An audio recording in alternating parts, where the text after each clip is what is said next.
Soy Susana Gallegos, este es el Sermón del Nuevo Testamento. El pasaje que seleccioné es la carta a los Gálatas, el capítulo 6, los versículos del 7 al 10. La carta de Pablo a los Gálatas se cree que es la más antigua que se haya escrito. Fue escrita para recordarles a los que habían creído en Jesús y no eran judíos, llamados gentiles, de la región de Galacia, que el verdadero evangelio es solo por la fe en Jesucristo y para decirles cómo debían comportarse para demostrar el verdadero carácter de un cristiano. Los personajes que tenemos aquí son los judaizantes. ¿Quiénes son ellos? Son los judíos que habían creído en Jesús, pero que creían que debían cumplir con requisitos de la religión judía, como la circuncisión. Los gentiles, los que no eran judíos y habían creído en Jesús. Pablo, quien escribe la carta para recordarles el verdadero evangelio y cómo deben demostrarlo en su vida. Como dijimos, la región es Galacia. Pablo evangelizó en varias iglesias de allá, generó varias iglesias y a esa región envía la carta. Entonces las problemáticas son dos principalmente, que se estaba alterando el evangelio de Jesús al querer imponer requisitos de la ley y estaban desacreditando a Pablo, pues para quitarle autoridad moral por el trabajo que estaba haciendo, porque precisamente él proclamaba el verdadero evangelio. Todos, gentiles y judíos, somos iguales y no debe haber diferencias o cumplir requisitos o hacer algo para ser salvos. Entonces esta carta, a pesar de que es breve, son solo 6 capítulos, tiene una riqueza increíble al resumir el evangelio que creemos. Del capítulo 1 al 4, Pablo hace la defensa de la fe verdadera y explica a los Gálatas pues que no se confundan con ideas falsas, que no necesitamos nada adicional para ser salvos, solo creer en Jesús. Después, en el capítulo 5 y 6, describe lo que un cristiano no debe y sí debe hacer, cosas de comportamiento. Nosotros vamos a estudiar la parte final del capítulo 6, que es la práctica diaria de nuestro evangelio. Vamos a leer entonces, una vez que ya entendimos el panorama de por qué se escribió, quién lo escribió y quiénes estaban ahí, vamos a leer el pasaje que vamos a estudiar el día de hoy. Es capítulo 6, del versículo 7 al 10. Voy a leer en la versión Reina Valera. No os engañéis, Dios no puede ser burlado, pues todo lo que el hombre sembrare, eso también segará. Porque el que siembra para su carne, de la carne segará corrupción, mas al que siembra para el espíritu, del espíritu segará vida eterna. No nos cansemos, pues, de hacer el bien, porque a su tiempo segaremos, si no desmayamos. Así que, según tengamos oportunidad, hagamos bien a todos y mayormente a los de la familia de la fe. Con el fin de hacer sencilla, entonces, la comprensión de este pasaje lo vamos a dividir en 3 secciones. La primera es estudiar para entender, luego entender para hacer y finalmente hacer para enseñar. Vamos con la primera parte, estudiar para entender. Aquí tenemos los puntos principales de nuestro pasaje. Capítulo 6, versículo 7. No os engañéis, Dios no puede ser burlado, pues todo lo que el hombre sembrare, eso también segará. Dios sabe todo lo que hacemos. A Él no podemos engañarlo. Lo que hagamos, Él lo sabrá. Y nosotros tendremos las consecuencias de nuestros actos, según actuemos. Eso vamos a obtener. Es claro y sencillo este versículo. Luego viene el 8. Porque el que siembra para su carne, de la carne segará corrupción, mas al que siembra para el espíritu, del espíritu segará vida eterna. La expresión carne, en sentido moral, significa la oposición a Dios.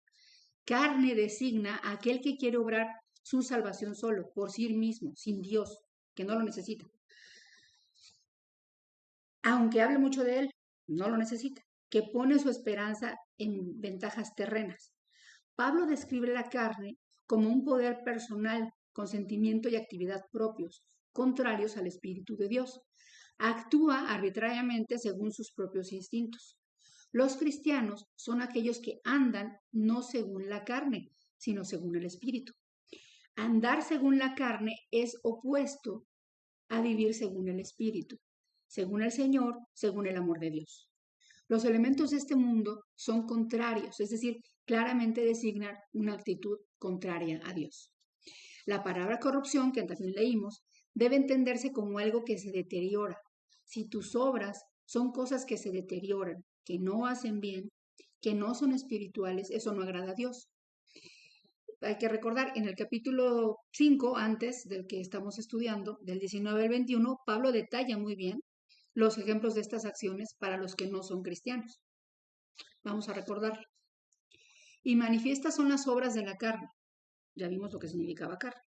Que son adulterio, fornicación, inmundicia, lascivia, idolatría, hechicerías, enemistades, pleitos, celos, iras, orgías y cosas semejantes a estas, acerca de las cuales os amonesto, como ya os lo he dicho antes, que los que practican tales cosas no heredarán el reino de Dios.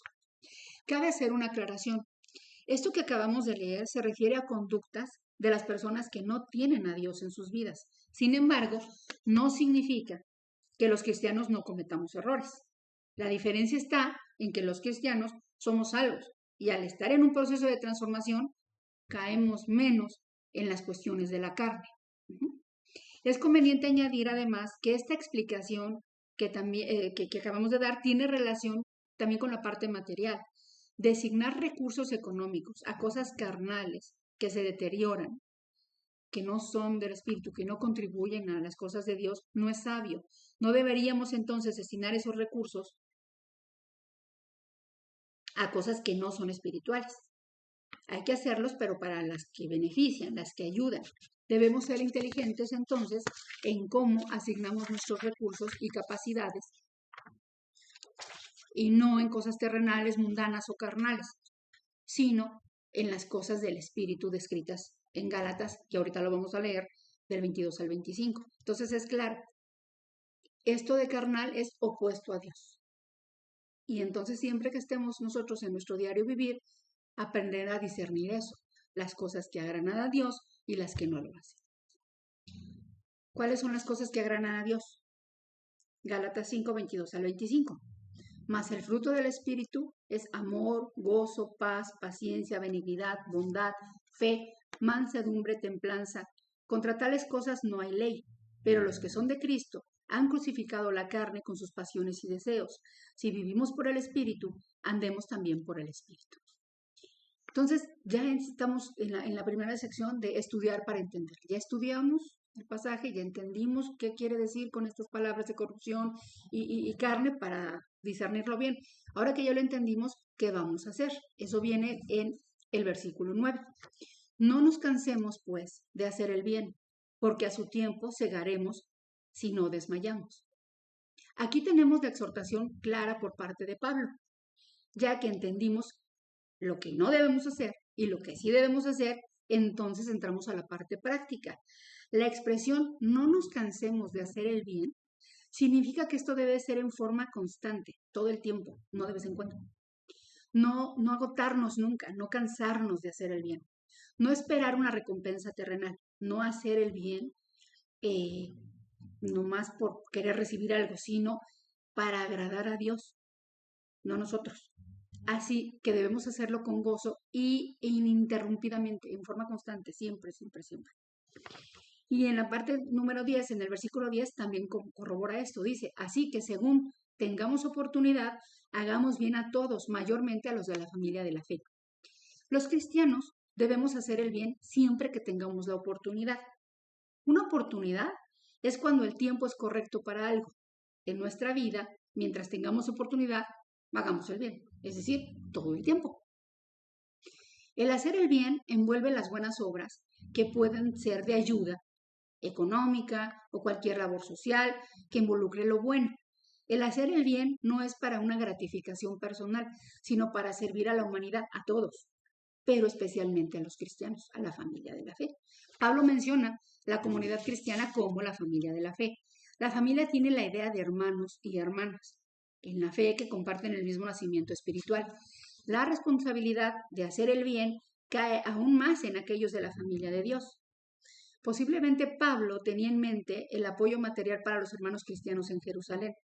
Pablo no quería desanimar a los gálatas en ayudar a los hermanos de Jerusalén por la confrontación que tenía acá con los judaizantes, los que tenían este asunto de que querían que además de creer en Cristo se circuncidaran los hombres, por ejemplo. Entonces, para no confundir, él reafirma esto. Hay que hacer el bien mayormente a la familia todo el tiempo cuando tengas oportunidad. Entonces, ya vimos, ya entendimos y estudiamos. Ahora, ya que lo entendimos, ya sabemos qué hacer. Ahora, esto que vamos a hacer hay que enseñar, porque también sirve, da testimonio. Dice, cuando comprendemos algo, entonces podemos ponerlo en práctica. Ahora que hemos entendido en dónde aplicar nuestras capacidades intelectuales y materiales para la gloria de Dios, estamos en condiciones de dar testimonio, de ser ejemplo, de enseñar la libertad de vivir sin ataduras a vicios y malos hábitos. Somos testimonio de vida espiritual al canalizar lo que sabemos, lo que somos y lo que tenemos a las cosas espirituales. Entonces aquí el desafío es, si eres parte de la familia de fe en Cristo, gocemos de la bendición de ayudar siempre. Invirtamos nuestros recursos en las cosas que agradan a Dios.